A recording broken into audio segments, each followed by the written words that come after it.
సేనాని పట్టాభిషేకం కర్ణుడికి ఎలా జరిగింది విందాం.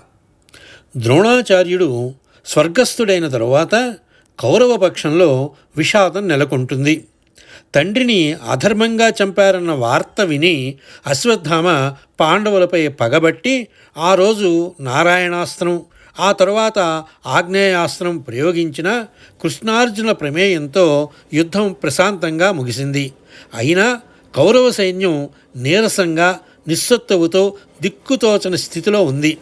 అప్పుడు దుర్యోధనుడు అశ్వత్థామ సూచన మేరకు మీదుమించి తన ఆఖరి ఆశగా ప్రాణమిత్రుడు కర్ణుడి వైపు చూసి, మిత్రమా, ఈ సైన్యాన్ని నడిపించే వీరుడివి నువ్వే అని ప్రార్థించాడు.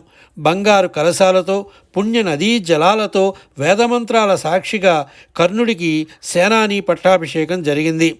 సాక్షాత్తు దుర్యోధనుడే స్వయంగా ఈ క్రతువు నిర్వహించాడు. కర్ణుడు సేనాధిపతి అవగానే కౌరవ సైన్యంలో క్రొత్త ఉత్సాహం వచ్చింది. అర్జునుడిని అంతం చేస్తానని కర్ణుడు ప్రతిజ్ఞ చేశాడు. భీష్మ ద్రోణుల కంటే కర్ణుడే తనకు విజయాన్ని తెచ్చిపెడతాడని దుర్యోధనుడు కూడా బలంగా విశ్వసించాడు. అదే సమయంలో కర్ణుడు దుర్యోధనుని తన రథానికి సారథిగా మరెవరో కాదు, సాక్షాత్తు నకుల సహదేవుల మేనమామ అయిన శల్యుణ్ణి కోరాడు.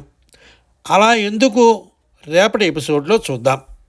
మరిన్ని మహాభారత రహస్యాల కోసం ఇప్పుడే సబ్స్క్రైబ్ చెయ్యండి.